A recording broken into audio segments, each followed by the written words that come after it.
SpaceX redefined the rocket game. NASA walked on the moon. But now, something no one expected is unfolding from the heart of Africa. A bold new player is emerging, not from Silicon Valley, not from Beijing, but from a very continent once overlooked in the global space race. Maxwell, the African tech powerhouse, is making waves, and they're not just electric anymore, they're orbital. Is Africa really about to join the elite space club? When you think of space innovation, you probably imagine towering Falcon 9 launches or high-tech NASA control rooms. But halfway across the world, in southern Africa, a different kind of innovation has been brewing. Quiet, determined, and now aiming skyward. Maxwell, once celebrated for their self-charging EVs and next-gen power networks, is now flirting with the cosmos. Leaks, investor chatter, and satellite prototype footage suggest Maxwell isn't just watching the stars, they're reaching for them. And the world is finally taking notice. Sources close to the company reveal that Maxwell has been developing CubeSat technology, solar-powered nanosatellites, and a revolutionary launch assist system designed for low-cost orbital access. Unlike SpaceX's towering rockets, Maxwell's approach is agile, designed for Africa's unique challenges: limited infrastructure, lower budgets, and vast rural communication gaps. Their goal? A constellation of microsatellites, entirely African-made, to revolutionize communication, weather forecasting, crop monitoring, and even education across the continent. Believe it or not, insiders claim Maxwell is already in early-stage collaboration talks with NASA's Global Outreach Division and independent engineers linked to SpaceX. NASA has a long history of partnering with emerging space nations, and Maxwell's ambition could be Africa's gateway to the stars. More importantly, SpaceX's rideshare program opens a door for Maxwell's satellites to piggyback on future Falcon 9 launches at a fraction of the cost of a traditional mission. This could be the beginning of a historic three-way alliance, one that could shift the balance of space power. Maxwell isn't just building hardware, they're crafting a vision, one where Africa is no longer a consumer of space tech, but a creator, a leader, a partner in the next frontier.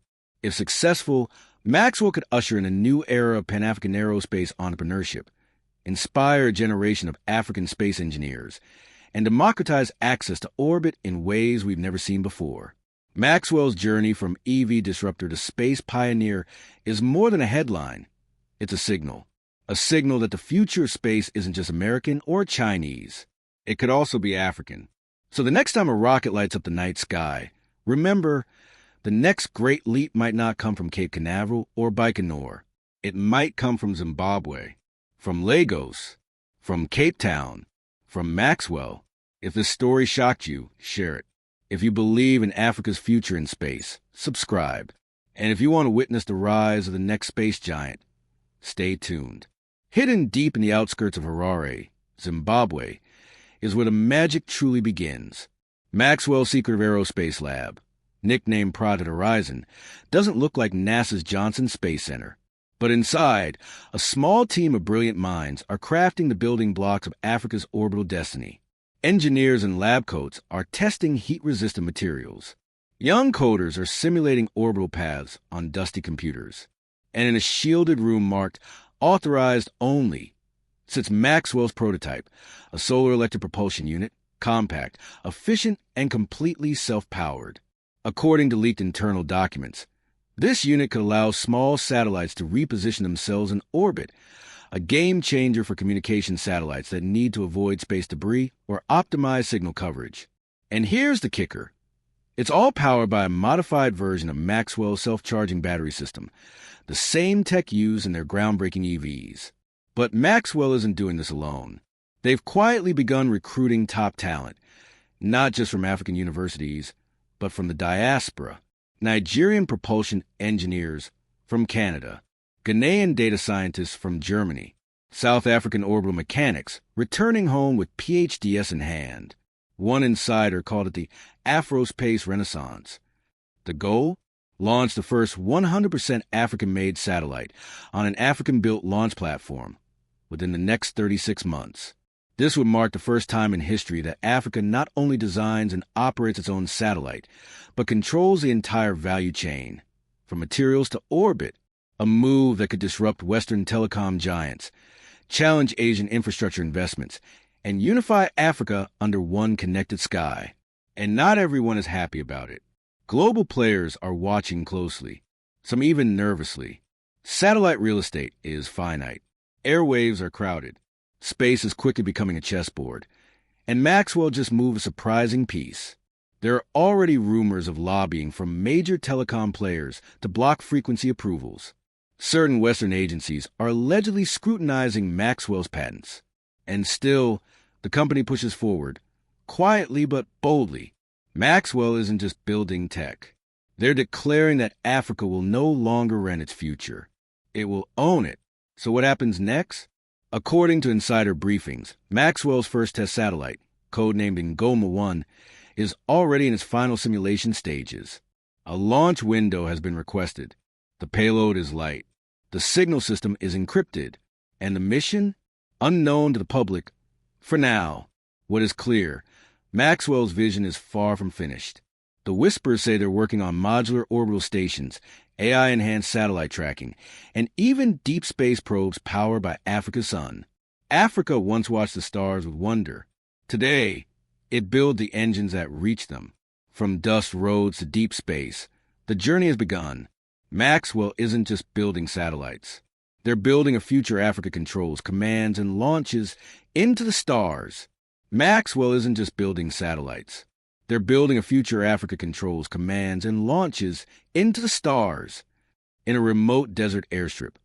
Somewhere between Namibia and Angola, Maxwell's team has been quietly transforming a once-abandoned military base into a private aerospace launch site. Armed guards patrol the perimeter.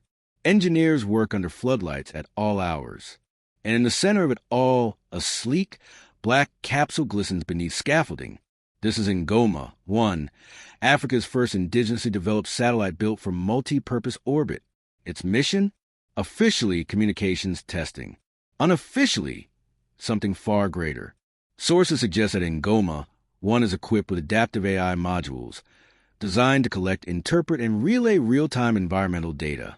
With one satellite, Maxwell could track illegal mining, monitor poaching, analyze soil moisture for smart farming, and predict storms, all in real time. It's not just about reaching space. It's about using space to change life on Earth. But every ascent invites resistance.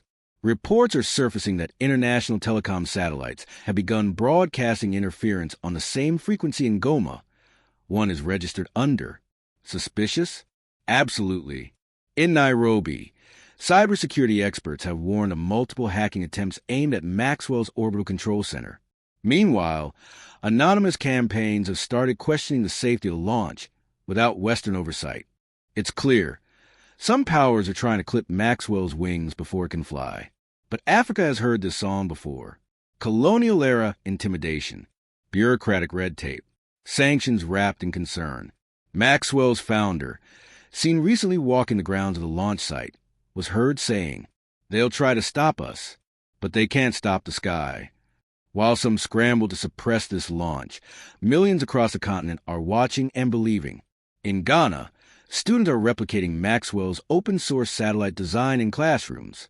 In Kenya, a nonprofit has already pledged to fund scholarships for Africa's future space engineers.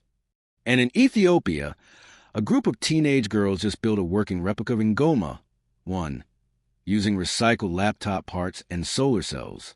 This isn't just a space program anymore.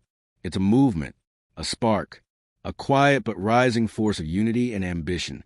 The flags may be different, but the dream is shared. To show the world that Africa is not waiting for permission. It's writing its own launch codes. But hold on. A curious twist is surfacing. Satellite analysts have picked up a secondary signal embedded in Ngoma-1's telemetry, encrypted, pulsed, and oddly timed. It doesn't match any known test signal. Some believe it's simply for calibration.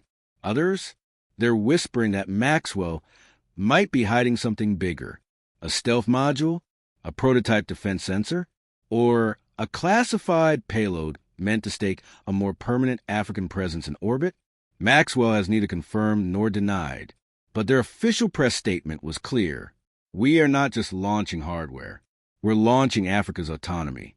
We are not just launching hardware. We're launching Africa's autonomy.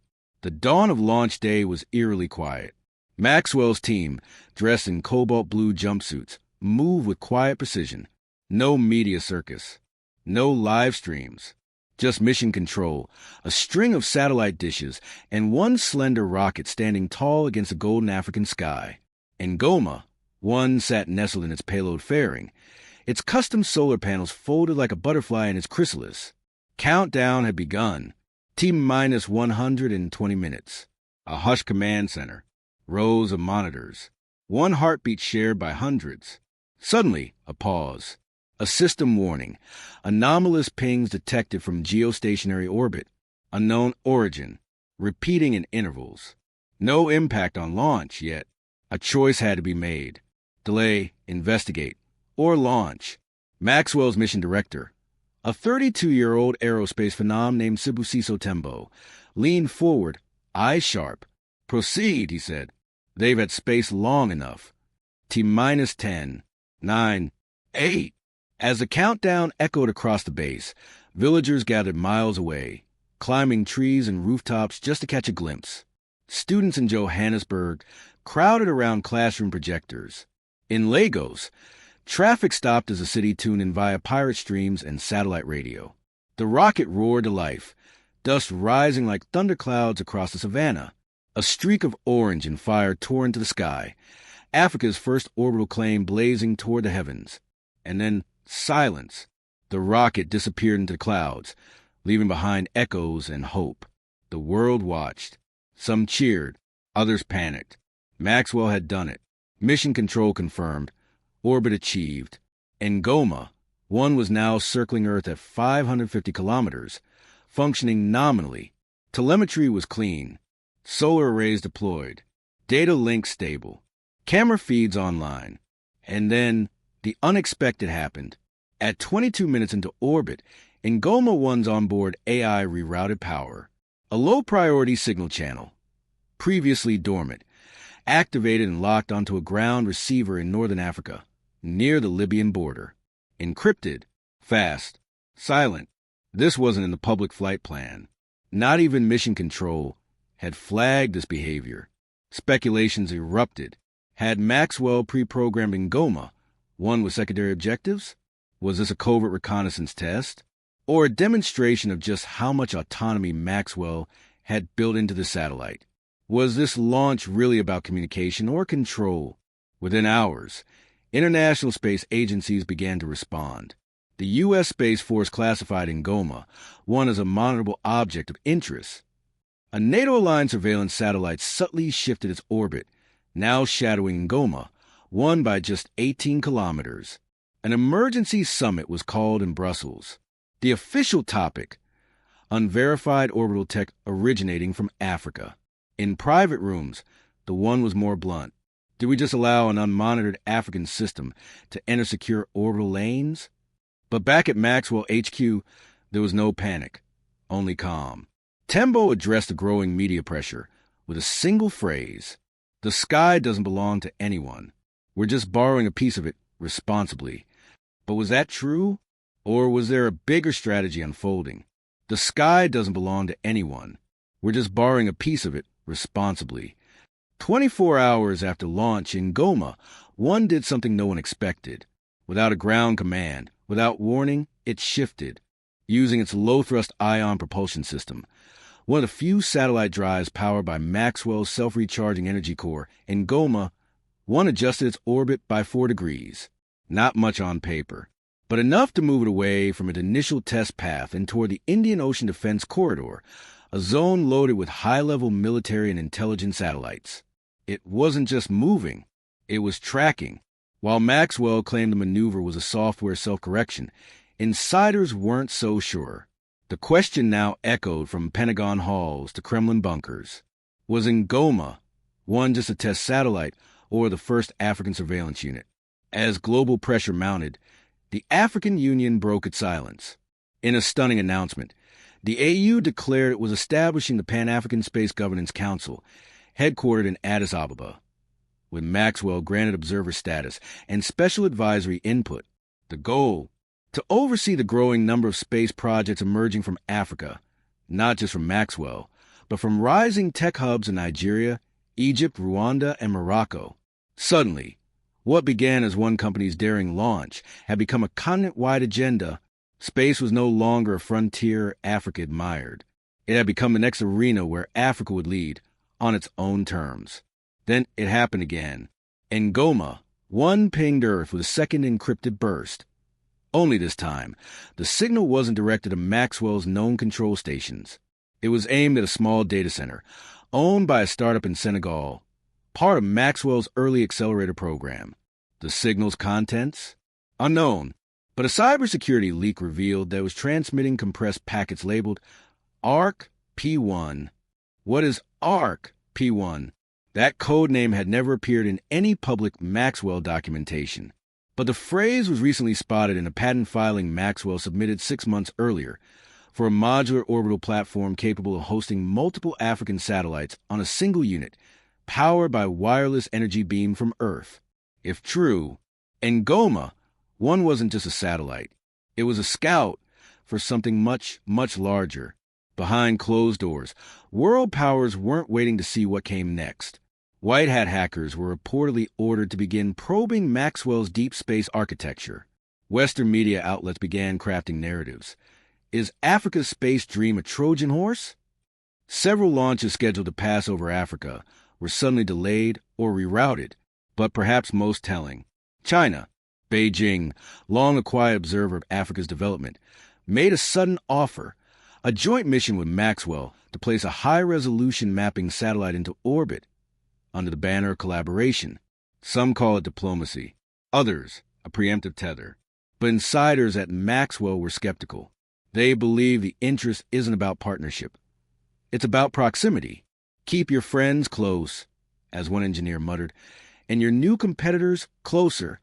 Weeks after the launch of Ngoma 1, the world finally received clarity. In a historic joint address streamed across Africa, Maxwell's CEO stood beside the African Union chairperson on a windswept launch pad, the one where it all began. Behind them, scaffolding pulled away, revealing what Maxwell had been hiding for months. ARC P1, a colossal, solar-winged, orbital node nearly ready for deployment. Not just a satellite, but a floating African command center designed to link dozens of African satellites under one unified platform. Weather, agriculture, defense, communications, education, all connected, all autonomous, all African-owned. The message was clear. No more reliance, no more waiting, no more orbit control from afar. Africa's sky is now ours. Within hours, the world responded. Some nations applauded Maxwell's move, calling it bold, visionary, overdue. Others issued formal inquiries, demanding inspections, transparency, and guarantees. Rumors even swirled of Maxwell tech being banned in certain countries. A digital Cold War brewing, not over data, but over the right to space. But Maxwell didn't blink.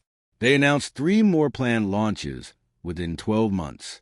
Partnerships with universities from Ghana to Tunisia, and the beginning of what they call the Orbital Schools program, satellite-powered virtual education for every child in even the most remote parts of Africa. Years ago, Africa looked to the sky and saw distance. Now it sees destiny. Maxwell's journey, once dismissed as science fiction, had sparked a revolution far bigger than one company, one satellite, or even one country. It became a movement of engineers, dreamers, students, leaders. A reminder that you don't need permission to dream past the horizon. And as ARC, P1 entered final pre-launch tests, quietly orbiting Ngoma, one pulse once more. A single transmission, short, decoded instantly. We're ready. Africa is no longer watching history from below. It's writing it above the clouds. Maxwell didn't just join NASA and SpaceX. They opened a third path, powered not by billionaires or governments, but by purpose. Because in the silence of space, Africa found its voice. And the stars are now listening.